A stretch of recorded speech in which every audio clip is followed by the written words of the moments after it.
Le cénotaphe de Michel de Montaigne, érigé en 1593 à la demande de Françoise de la Chassaigne, est exposé actuellement au musée d'Aquitaine et fait partie des œuvres les plus emblématiques de nos collections. Il s'agit effectivement d'un exemple tout à fait remarquable des monuments funéraires et de l'art funéraire de l'époque, puisque nous avons affaire à un cénotaphe, c'est-à-dire à un tombeau vide, mais qui assure la représentation sculptée du défunt sur le couvercle de sa tombe. Et il ne s'agit pas ici de n'importe quel défunt, puisque nous avons affaire à Michel de Montaigne.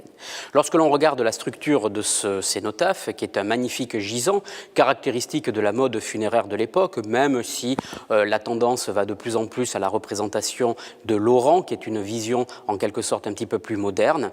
nous avons vraiment toutes les caractéristiques représentatives de l'art maniériste de l'époque. Le premier élément que l'on peut voir, bien entendu, sur ce superbe monument, c'est la représentation de Montaigne. Il ne s'agit point ici d'une représentation de l'homme finalement de lettres que nous connaissons tous, du grand littéraire, du grand auteur des essais,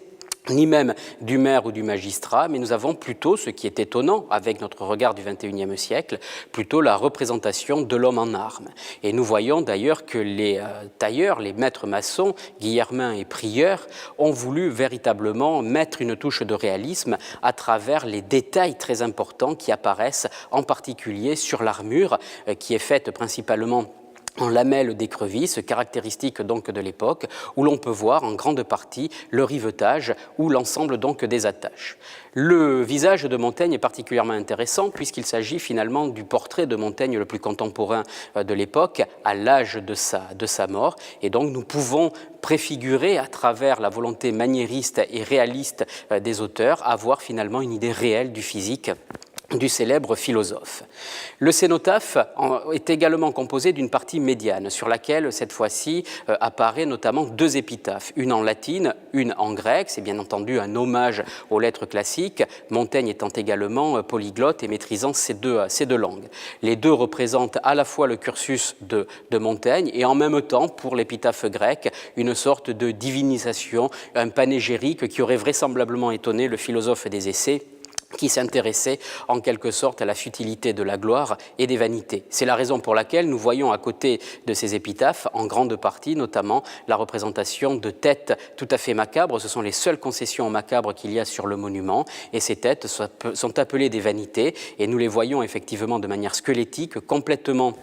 dépravées au niveau en particulier des lauriers, qui montrent que toute gloire est effectivement futile. Elle repose à côté d'autres représentations symbolisant la mort, en particulier la douleur, avec en particulier sur les petits côtés des pleureuses, ou surtout au-dessus de l'ensemble des épitaphes, des angelots, là aussi, qui manifestent un dolorisme tout à fait flagrant. Sur la partie médiane, nous avons également un certain nombre de trophées, qui sont là des rapports, là aussi, à l'art maniériste tout à fait classique de l'époque, et qui sont un rappel de la Grèce classique, de la Grèce hellénistique, bien entendu, et de la Rome antique. Nous y voyons là aussi un rappel, bien entendu, au côté militaire de Montaigne, dont le lignage a été adoubé en 1519, d'où l'importance de montrer Montaigne finalement en armes, et puis aussi, pourquoi pas, un rappel finalement à sa magistrature avec les faisceaux de licteurs.